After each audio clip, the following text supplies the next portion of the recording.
Hello, everybody. I'm Larry Mccallister, and it's been some time since I shared a devotional with you, but today I'd like to be able to share one.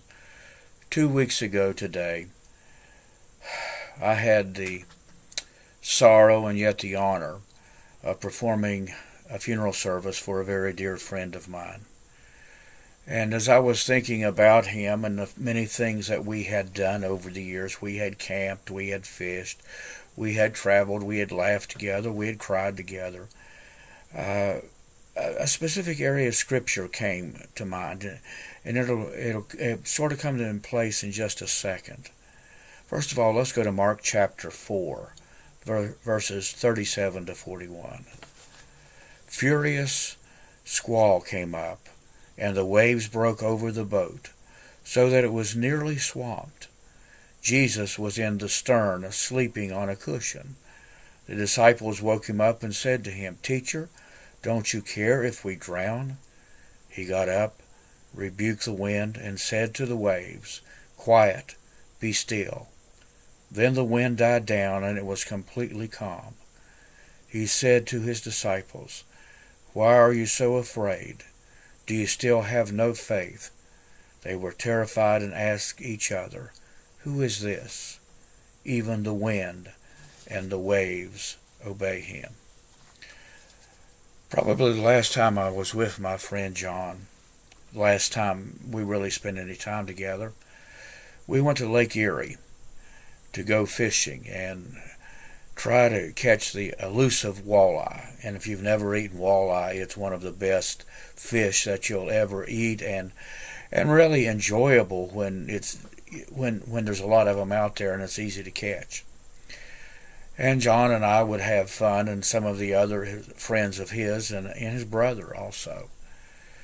And the last day that we were out on Lake Erie, now we're about 6 miles away from the shore of Port Clinton, and I mean the lake itself looks like glass. It looked like you could look down and actually see your reflection in it. It was quiet, peaceful, and we were trolling. And all of a sudden, I'm sitting in the back trolling, and I see a wind come over my head, and when it hit the water, it did what I called a little rooster tail. I didn't think much about it, and then it did it another time, and then another time. And I spoke back to the guys running a boat, and I said, "I've never seen that in my life." And he said, "What was it?" And I described what he said. He said, "Are you sure you saw that?" And I said, "Absolutely." He said, "Okay." He said, "Everybody, bring your rod and reel in, set it in the floor. We do not even have time to set the seats down." So here I am setting up, with my back to the front of the boat, and he opens that thing up, and before we had gone maybe 100 yards or 200 yards, the rains were hitting hard, the waves were moving, the water was coming over the bow of the boat, and it was hitting me in the back of the head. I thought at one point, I really thought I saw a fish go right by my head. But anyway, the farther we got, the closer we got to where we were going, the stronger the gale force winds were. And I use gale force winds because when we move and come into the bay area and we pull the boat out of the water, the ranger who was there at Kelly's Island came to us, and he said, "Guys," he said, "get your boat in. If you're in a tent, make sure it's tied down well. We have gale force wind." So I was in the middle of a gale force wind. Somewhat reminded me a little bit about this story about Jesus in Mark, because the disciples were scared to death. I have to admit, when I was in the boat with my back to the front of the boat and the water was coming over top of me, I'm soaked, and I'm wondering, okay, is this little boat going to make it in time? But then something happened. They decided they had a source to go to, and that source was Jesus Christ. And so they go back to where Jesus was, and there's a little bit of an accusation given there. Don't you even care what we're going through?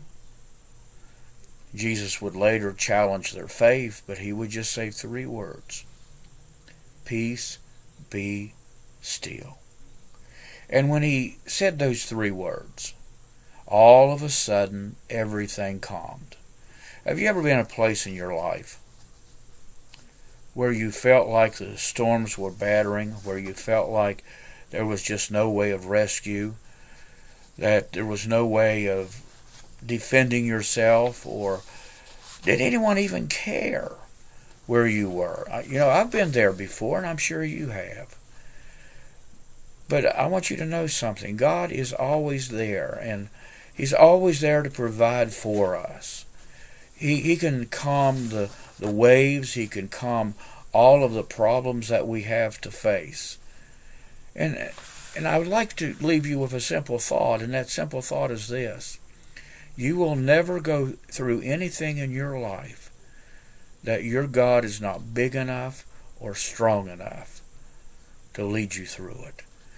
James Cleveland, some time ago, wrote a beautiful song and poem. I'd like to read just a portion of that to you, if I may. Master, the temple is raging. The billows are tossing high. The sky is overshadowed with blackness. No shelter or hope is nigh. Carest thou not that we perish? How canst thou lie asleep, when each moment so madly is threatening a grave in the angry deep? The winds and the waves shall obey my will. Peace, be still. Whether the wrath of the storm-tossed sea, or demons, or men, or whatever it may be, no water can swallow the ship where lies the Master of ocean and earth and skies. They shall sweetly obey my will. Peace, be still. Peace, be still. They shall sweetly obey my will. Peace, be still. Be still. Master, with anguish of spirit I bow. In my grief today, the depths of my sad heart are troubled. O waken and save, I pray. Torrents of sin and of anguish sweep over my sinking soul, and I perish, dear Master. O hasten and take control. The winds and the waves shall obey my will. Peace, be still. Whether the wrath of the storm-tossed sea, or demons, or men, or whatever it be, no matter can swallow the ship where lies the Master of the ocean and earth and skies. They shall sweetly obey my will. Peace, be still. Peace, be still. They shall sweetly obey my will. Peace, be still. Master, the terrors over. The elements sweetly rest. Now listen to these words, my friend. Earth's sun is calm, and the lake is mirrored. Remember what I described about the beginning of that storm? And that was the lake being like a mirror.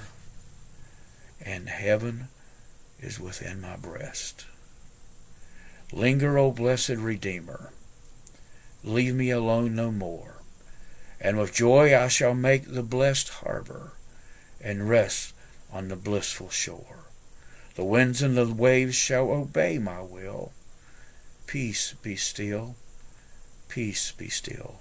Whether the wrath of the storm-tossed sea, or demons, or men, or whatever it may be, no matter can swallow the ship where lies the Master of the ocean and the earth and skies. They shall sweetly obey my will. Peace, be still. Peace, be still. They shall sweetly obey my will. Peace, be still. That was written some years ago by James Cleveland. May I ask again, as I asked earlier, do you need someone to provide for you the peace that you're seeking in your life? Thankfully, I know that person, and he's only a prayer away.